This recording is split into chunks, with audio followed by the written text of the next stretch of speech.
para poner en contexto la conversación que sigue. Ayer lunes comenzó formalmente ese diálogo entre representantes de la OIT, la gestión de Nicolás Maduro, empresarios y, como hemos dicho, sindicatos venezolanos. De eso hablamos ayer con María Olga Girán y hoy lo hacemos con Jorge Roy, miembro del Consejo de la Administración de la Organización Internacional del Trabajo, quien fue presidente además de Fede Cámaras. Jorge, buen día, ¿cómo estás?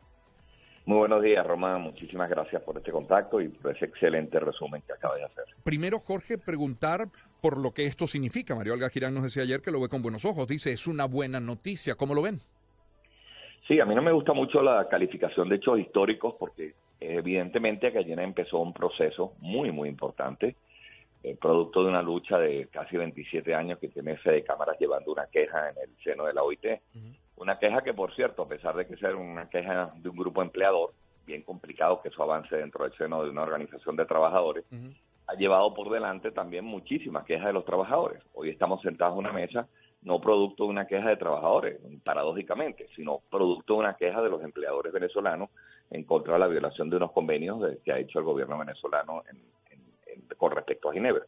Así que ayer es un día muy, muy importante, pero queremos destacar, Román, que este día importante será si tenemos victorias tempranas. Ayer vimos una, que empezaron a liberar algunos presos políticos, pero necesitamos victorias tempranas para mostrarle primero al país, a la OIT, que estos diálogos funcionan y que esto sea nada más el comienzo de un proceso donde la OIT tiene que darnos un acompañamiento, por lo menos durante un tiempo prudencial largo, para garantizar que el diálogo social se está llevando en las condiciones adecuadas. Jorge, ¿cuáles serían esas victorias tempranas? ¿Algunas de ellas?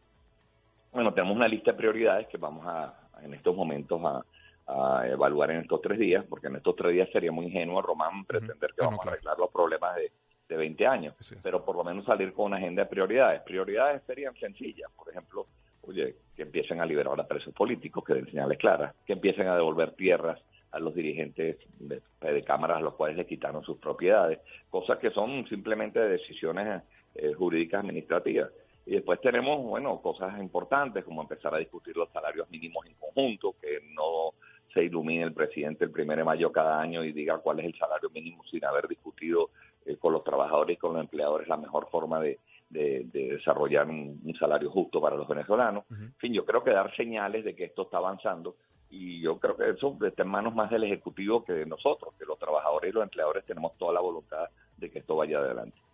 Tienen años los trabajadores solicitando la vuelta de esa llamada mesa tripartita, la mesa de las 3 patas, Estado, empresarios o patronos y trabajadores también. Tienen años los propios empresarios abogando por esa reunión tripartita. Y ahora Delcy Rodríguez aboga por un diálogo tripartito, dice, para mitigar, aminorar y profundizar la capacidad de resiliencia de un país bloqueado. ¿Por qué no se ha hecho entonces antes? Es una gran pregunta. El diálogo tripartito último que tuvimos fue en el 97, o sea que tenemos 24 años sin diálogo tripartito. Me acuerdo yo un poco, y no por meter la herida ahora en la llaga, pero que el presidente Chávez la llamaba la trimardita. Yo creo que ahí se quedó una rémora muy importante de uno de los mecanismos más importantes que tiene la democracia.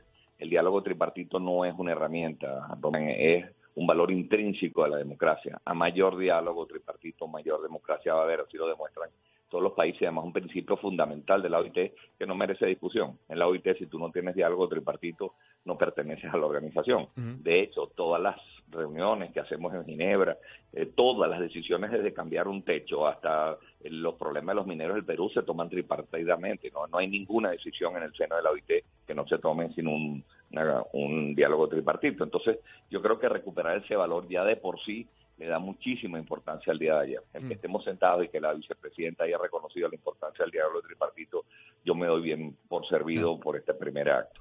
Jorge Roy con nosotros a esta hora en el programa. Jorge, y el balance de ese primer día de conversación, es decir, ¿con quién se reunieron? ¿Cuál fue la agenda? ¿Cuáles fueron los temas a tratar? ¿Qué puso cada uno sobre la mesa? Esta primera jornada, la de ayer. Sí, ayer fue básicamente para elaborar cómo va a ser la agenda. Va a haber unos diálogos tripartitos, que son los de donde vamos a estar todos, los empleadores, los trabajadores, y va a haber algunos bipartitos, porque evidentemente Fede Cámaras quiere procesar su queja con el gobierno, y ahí no tendrían que estar ni sindicatos ni otras organizaciones empleadoras. Lo importante es que Fede Cámaras, que tiene una queja de hace tantos años, tenga la posibilidad de dirimir esas diferencias directamente con el gobierno, y esta tarde vamos a empezar con uno de los artículos fundamentales, que son la discusión de salarios mínimos y la de la restauración del diálogo social en Venezuela. Entonces, eso comienza hoy. Ayer solamente dimos la metodología, los discursos de orden. Cada grupo tuvo 4 minutos para expresar lo que esperaban y las expectativas de estos eventos, y la vicepresidenta Delcy Rodríguez dio su discurso, que es el discurso inaugural, así como el ministro del Trabajo, a quien le tengo que reconocer, Román, que ha sido uno de los principales propulsores de que este diálogo vaya adelante. El ministro José Manuel Rivero, se lo tengo que reconocer. Partiendo, Jorge, de los problemas laborales que hoy tiene el país y que no son pocos, ¿dónde podrían estar los encuentros? Es decir, la vía está allanada para cuáles acuerdos iniciales. Bueno, esto comienza un poquito como comerse el elefante a pedacitos, ¿no? Vamos a empezar por lo más fácil, por las cosas que pudiéramos estar todos de acuerdo. Podríamos estar todos de acuerdo en que hay que discutir el salario mínimo. Yo no veo ningún inconveniente a eso. O sea, ¿cuál es el problema de discutirlo? Y después dar las cosas mucho más complejas, como son los temas de libertad sindical, la eventual discusión de una ley del trabajo. Para mí eso es fundamental. Es una ley que no sirve ni a los trabajadores ni a los empleadores, que fue discutida entre gallo y medianoche. Entonces, pero eso es un tema más complejo. Entonces, dejemos eso un poquito para el final. Los consejos productivos de trabajadores, que son un inconveniente, una sustitución de sindicatos. Entonces, hay muchísimos temas en la agenda. Yo creo que lo más conveniente en esto es empezar como en los contratos colectivos. Vas por las cláusulas más sencillas para mostrar que esto está funcionando, que esto tiene posibilidades de éxito, y después llegas a los asuntos más complejos que se llevará un año, año y medio, como te digo. Es un proceso que apenas hoy comienza. Y las principales trabas que son económicas, son políticas, son ideológicas, porque ayer nos decía María Olga Esquina, decía, caramba, los sindicatos llegan divididos ideológicamente, quiere decir. Sí, tiene muchísima razón María Olga. No hay duda que Fedecámara es la organización más representativa del movimiento empleador de Venezuela, pero sí hay serias dudas cuál es la organización sindical más representativa en Venezuela, sobre todo representativa e independiente, porque quién duda que la Organización Bolivariana de Trabajadores es representativa, pero no es independiente, está afecta al gobierno. Entonces lo que la OIT pide es que sea representativa e independiente. Y dentro del mundo sindical, pues hay muchísimas corrientes que no se terminan de poner de acuerdo, una CTB que está un poco diseminada, y realmente hace falta una interlocución mucho más fuerte por parte del mundo sindical. Jorge, muchísimas gracias por atendernos hoy. Gracias a ti, Román. Un gusto siempre saludar a Jorge Roy, miembro del Consejo de Administración de la Organización Internacional del Trabajo, quien fue presidente además de Fedecámaras, dando inicio ayer y hoy a este encuentro formal. Hay 2 titulares más, uno en materia de sus